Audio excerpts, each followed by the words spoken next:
बेटा था। ईश्वर लोगों को चाय पिलाकर अपना घर चलाता था। इतनी महंगाई होते हुए भी ईश्वर की चाय सस्ते बिकती और कभी तो उधार वाले ग्राहक बिना पैसे दिए ही चाय पी जाते थे, तो कभी कोई मजबूर भूखा प्यासा इंसान आ जाता तो ईश्वर उन्हें भी चाय पिला देता।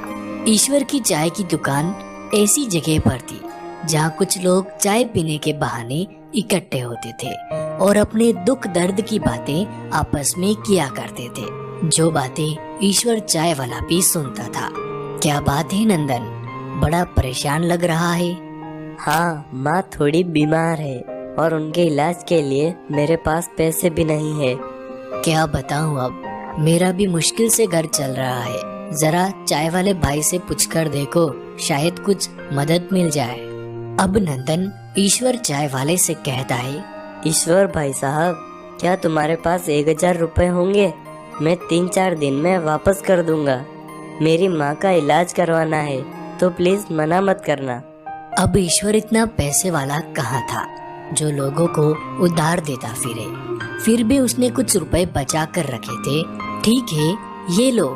और ईश्वर चाय वाला उसे पैसे दे देता है और अगले 3-4 दिनों में ही नंदन ने 1000 रुपए चाय वाले को वापस लौटा दिए। अब ईश्वर पैसे लेकर अपने जेब में रखने ही वाला था कि तभी वहाँ पर एक और आदमी आ जाता है। ईश्वर भाई साहब, महेश बता रहा था कि आपने नंदन को 1000 रुपए की मदद की थी। कृपया मेरी भी 500 रुपए की मदद कर दो। मैं आज शाम को ही पैसे वापस लौटा दूंगा। अब ईश्वर ने उसे परेशानी में समझा देख 500 रुपए दे दिए और उस आदमी ने उसी दिन शाम को सच में 500 रुपए वापस लौटा दिए।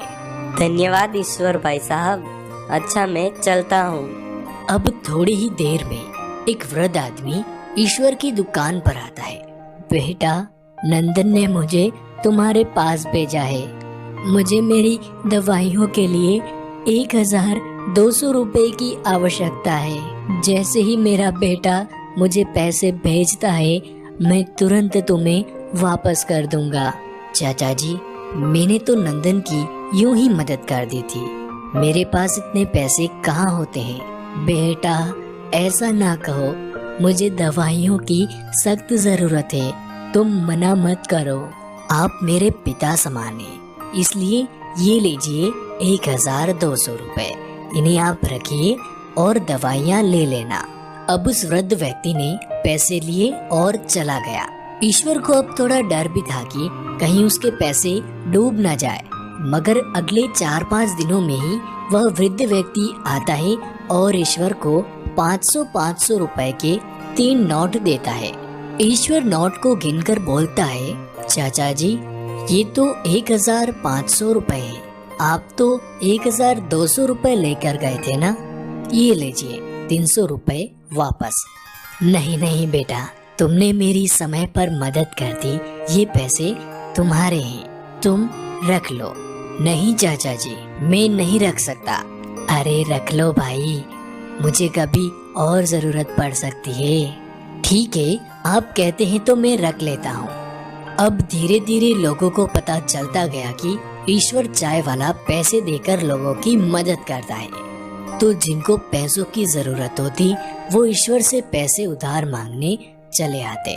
चाय वाला भी अब उन पर विश्वास कर उन्हें पैसे दे देता और जो लोग जितने पैसे लेकर जाते उससे थोड़ा ज्यादा ही पैसे ईश्वर को वापस लौटाते।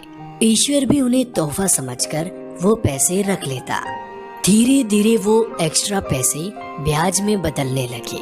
लोग ईश्वर से उधार लिए पैसों पर ब्याज देने लगे और इस तरह समय की गाड़ी चलती रही और ईश्वर पर स्वयं ईश्वर की कृपा होने लगी।